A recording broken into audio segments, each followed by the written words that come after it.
It's a great day in SimWorld, everybody. Good morning and welcome to SimWorld Today, another audio-only edition of the show.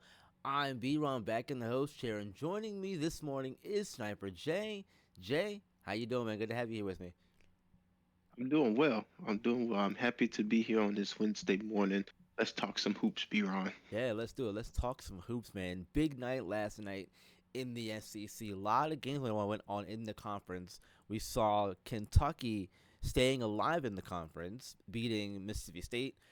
Arkansas beat the top team in the SEC in South Carolina. Auburn beat Florida, and Florida was trying to stay relevant in the SEC, so a big loss for them last night. We also had Alabama beating LSU, keeping pace atop the SEC, and Texas A&M beat Georgia, and with the win, TAMU keeps their hopes alive in the conference. With all this craziness going on, Jay, Mm, what a lot. happens? What happens in the SEC? There is absolute chaos in the conference right now. Okay. So B-Ron, here's what I'm going to do. I'm going to start with Texas A&M. Right now, they're ranked sixth. I think they're exactly where they're supposed to be. I think their name says what they are doing. They're the Fighting Aggies. They're fighting. That's all they got. I don't think I don't think you think too much into it. Florida, same thing. Chomping Gators. That's all they doing. They try to chomp their way back to the top. Do I think it's gonna happen?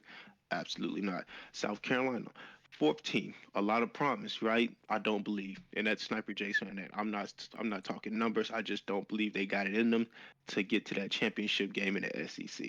I don't think they scored a ball enough. And that just is what it is. Now, we done made it to the top three. And here's where it gets fun, B Ron. Arkansas, very good basketball club, right? They're ranked 16th right now. What scares me about this team is that most of their games are road games. But lucky for them, this second team, Kentucky, ranks fifth in the country right now. Their rest of their schedule is majority away games as well. So now I think Bama got this wrapped up at number one. Their schedule is copacetic for them. They have more home games than they do away games. They're going to win their home games. I think Bama has wrapped up the number one spot. But Kentucky and Arkansas, they are like in this road warrior match. Who can win the most road games the rest of the year? And that's who's going to get that number two spot in the SEC, in my feeling. And if I had to go with a team that's going to win the most road games, I'm going to say Kentucky's going to hold out on that two spot.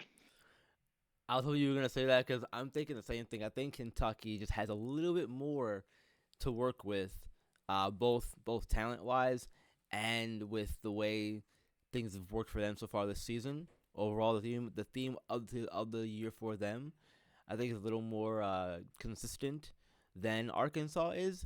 I'm still a little bit iffy on Arkansas myself. Um, Hmm. I like DJ Wagner, Norval, Deshaun Jones. I like those guys over there.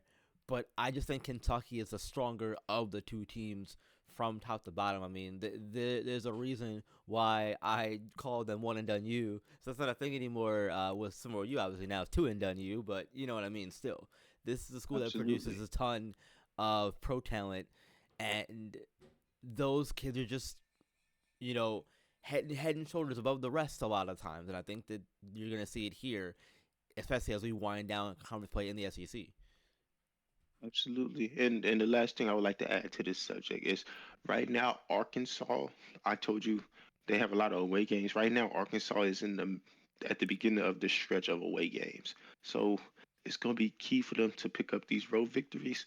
If not, Kentucky away slate is the last part of the year. So they're going to know exactly what they need to do on the road to secure that number two spot. And I think that's another reason why Kentucky's going to have the advantage. Yeah, it's like in overtime football. Do you play defense first or do you get the ball first and try to score and know what you have to do if you're on defense? I like to go Hmm. defense first because, like I said, you know what you have to do. You either kick a field goal or you go for the touchdown to get the win. Knowing what you have to do makes a big difference, and I think, like I said, Kentucky, when they get to that point in the schedule, knowing what they have to do to put it away, it's going to be crucial for them. And I think Mark Pope will have his kids ready to roll at that point in time. Speaking of being ready to roll, though, Dayton has started to maybe fall off the tracks a little bit here.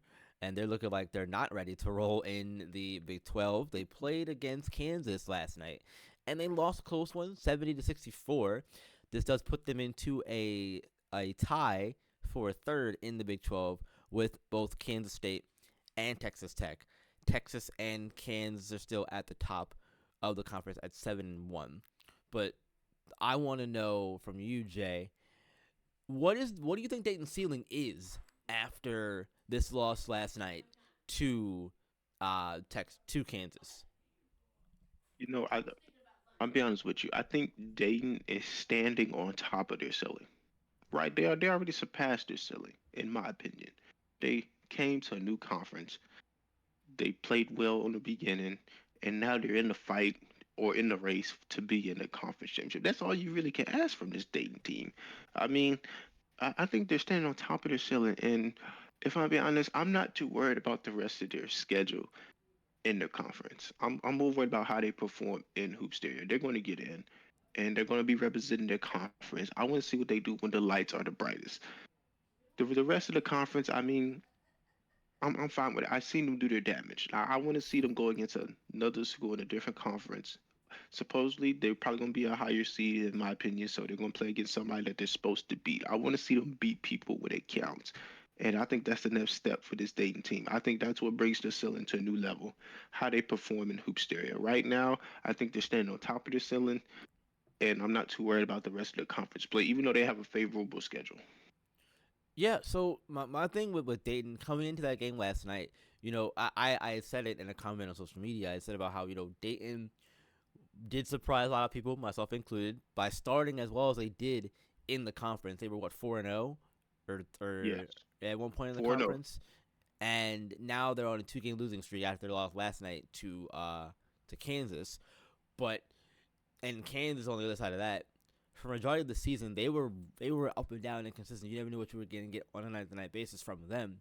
Mhm. So I thought that if Dayton was going to get a win over Kansas, this is going to be the night to do it because yes, Kansas right now again they did win the game, so they're now on a six game win streak. Uh, but they were still, like I said, up and down and consistent. So not knowing what you're gonna get from Kansas on a night-to-night basis was a concern. Luckily, it didn't matter too much because Kansas ended up getting the win. Again, it was a tight game near the end.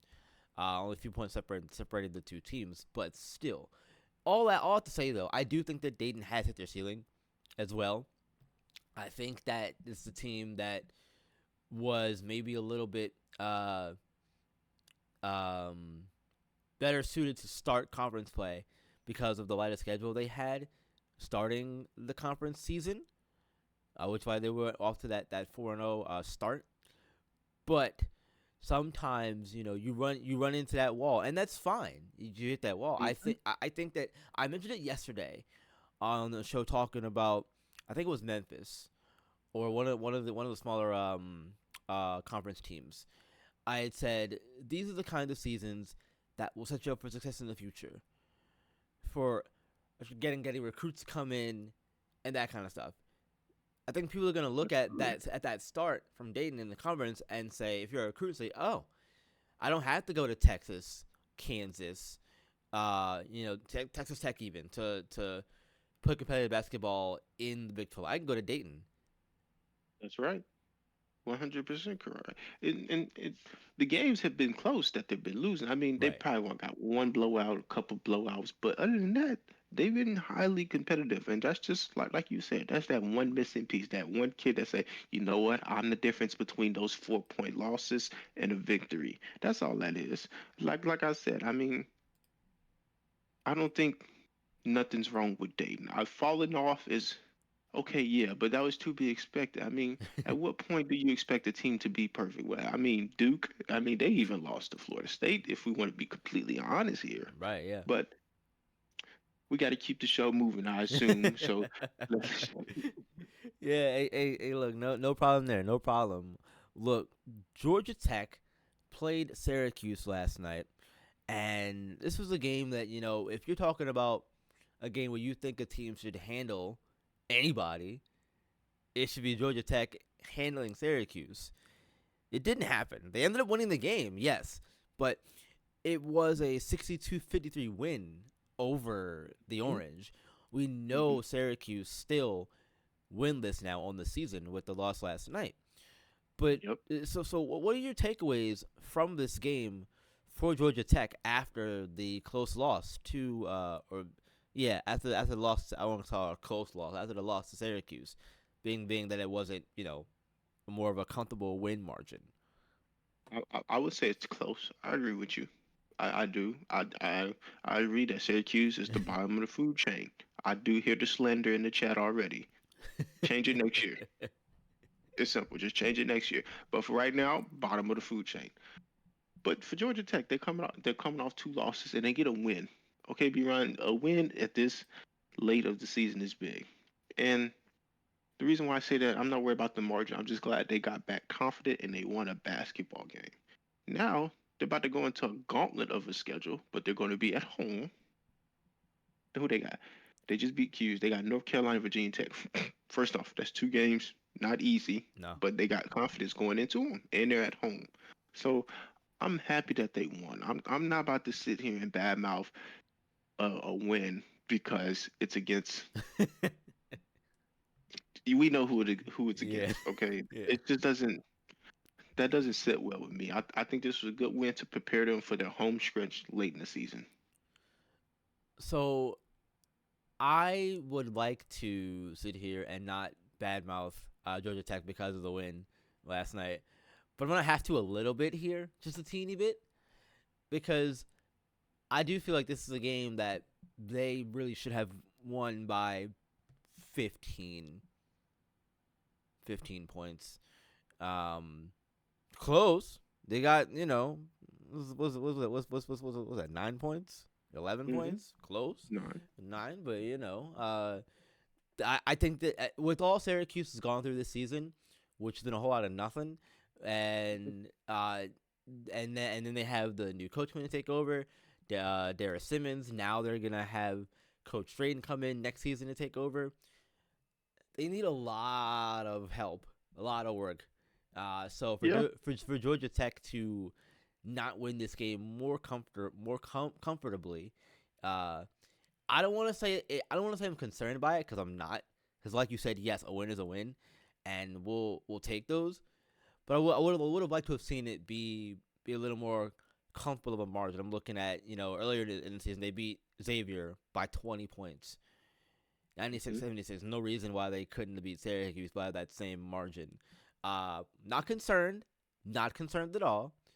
Would you like to have seen a more comfortable victory margin for them, especially when you're talking about North Carolina, Georgia Tech, and then you get you get you get Virginia Tech again and Duke again to Mm-hmm. close the season out.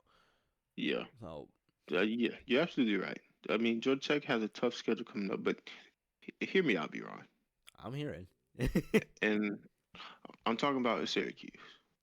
Okay, look, them boys over there, they suck. It it is what it is. But they are still fighting tooth and nail to get that first victory. And you know what? If these margins aren't by 30 and they keep slowly decreasing, that means they're getting better. Okay, and that's to be expected when you are literally fighting not to make history, because that's what they're doing. So, is a 9 point victory good for the team that's supposed to win? No. But is it good for Syracuse? Yes. Ah, Yes, it is. yeah, I can agree with you there. I definitely agree with you there. I think for Syracuse too, to wrap that up there too. I think that this is a game where if you look at it and you go, look, we played against the number 11 team in the nation. We haven't won a game all season, and we only ended up losing it by 9 points. Hmm. That's pretty dang good, all things That's a considered. win. Well, not a win, but Yeah. that's a moral win. Yes, exactly. One of those Pyrrhic victories. Exactly, exactly. Well, look, that is going to wrap things up for us on this SimWorld Today audio only edition. Thank you all for joining us, listening. As always, we appreciate the support. As always, as a reminder, big games tonight in conference play. The SimWorld U Game of the Week is in the Big East.